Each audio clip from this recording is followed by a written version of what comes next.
The construction apocalypse continues as Wulfrun construction collapses. Let's have a look. Hello everyone, Florian here, and welcome to another episode of HeiseSays. Grab your stein of coffee. Looks like another builder in Victoria has collapsed. And this article is discussing two building companies, Wulfrun Construction and Western Port Construction's collapse. Now, Wulfrun, jump over here to the other screen. Let's have a look. I don't think anyone is going to be surprised. It's a residential builder looking at the type of work they do. Let's look at the gallery. I mean, yeah, everyone. This seems to be a common story. The part of the sector that was insanely overheated by the government is now feeling the consequences of it, sadly enough. Let's bring up this chart here to remind everyone what the government did. They kept the zombie companies alive. They changed the rules. This is why whenever people are making predictions about the future, what could happen, with certainty, it can all go out the window because they can change all the rules, guys. They really can change all the rules. And you've got keeping the zombies alive. Hang on. Wait a minute. Pressing the wrong button. You've got keeping the zombie companies alive. Well, there we go. You've got JobKeeper. The percentage of people employed was insane, really, when you look at it. And people are going, why are all these profitable companies not giving back JobKeeper? A lot of them did, and they didn't have to. You got the cash rate, which is now finally creeping back up. You've got home builder.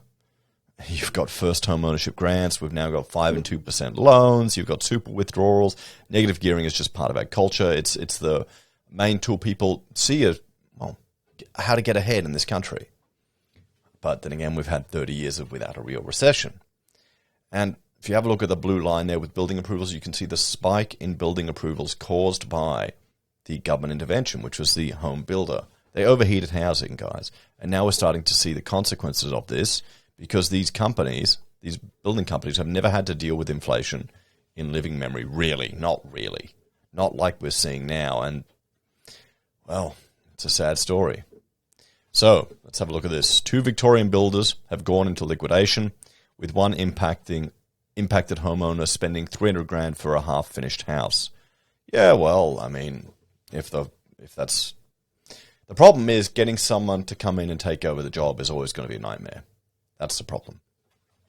2 Victorian building companies are the latest casualties of the construction industry crisis that have gone into liquidation on Wednesday, with one homeowner having to fork out $300,000 for a new half-built house. Yeah, but at least he got a half-built house. Here's the thing, everyone. If you're in this situation now, you need to make sure.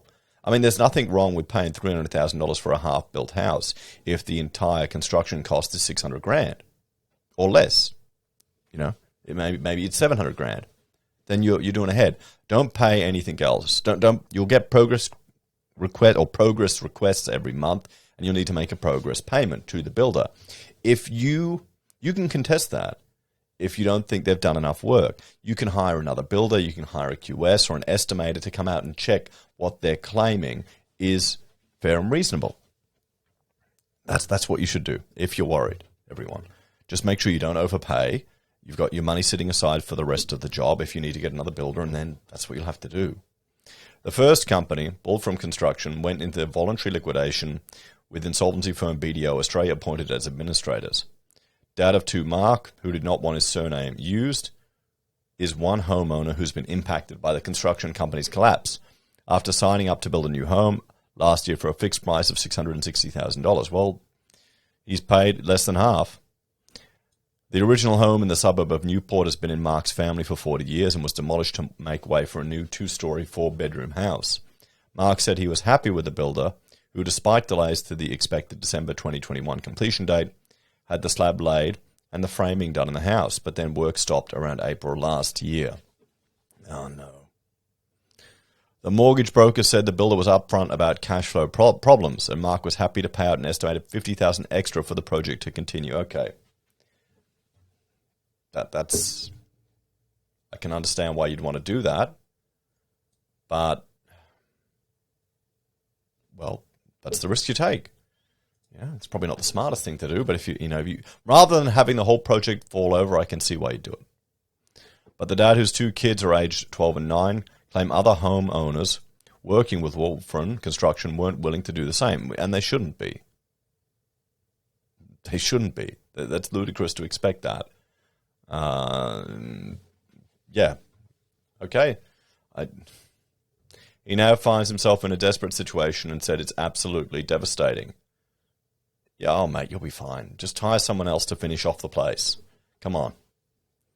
The underlying... This is why, as I said, you need to get a professional to come in and help you, to come in and check for you, okay?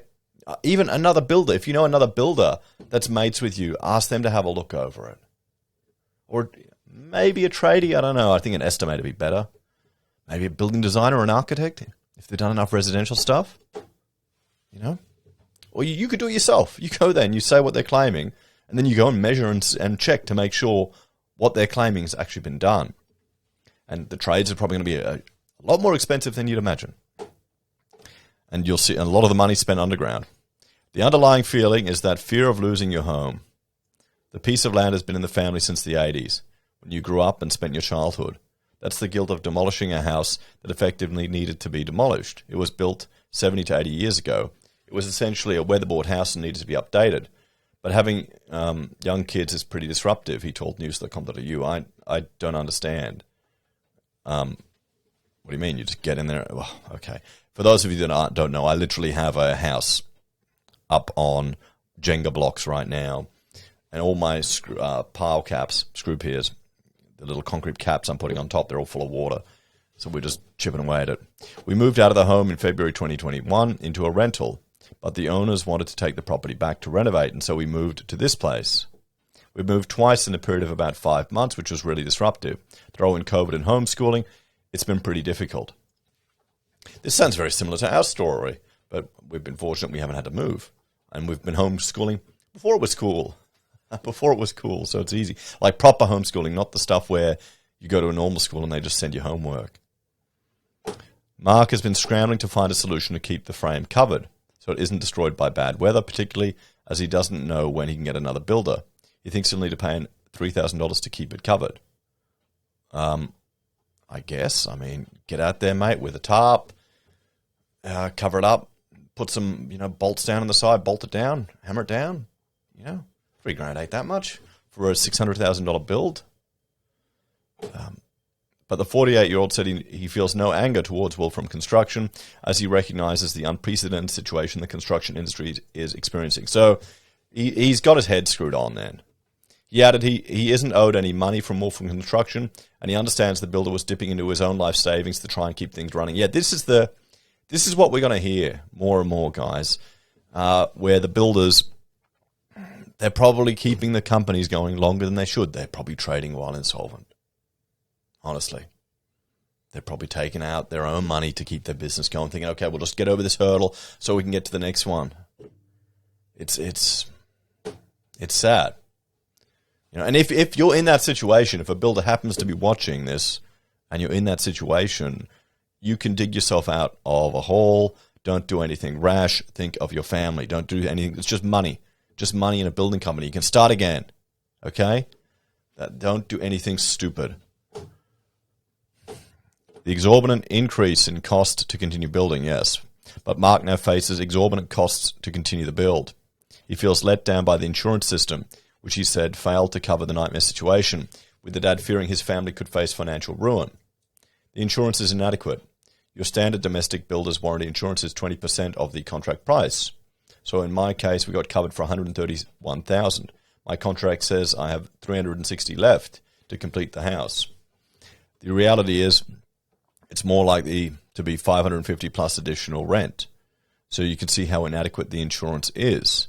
It's going to cost me ballpark at least $200,000 to finish this house, above what I already have finance for. I've got insurance for $130,000. The challenge there is everything seems to be inadequate with the unprecedented times, and insurances are getting even more and more expensive. The insurance company has things factored in when the building industry is not under stress, and we're now facing a snowball effect of costs. Well, what you need to do is you need to get it habitable and get in there so you're not paying your rent and then just chip away at things as they go. Complicating the situation even more, there are fears he won't be able to increase the amount he can borrow as he just left a full-time job to become self-employed. Oh, mate. I feel sorry for this guy. He's just everything has hit at once. You'll be fine, mate. If you ever happen to watch this, you'll be fine. Oh, shit.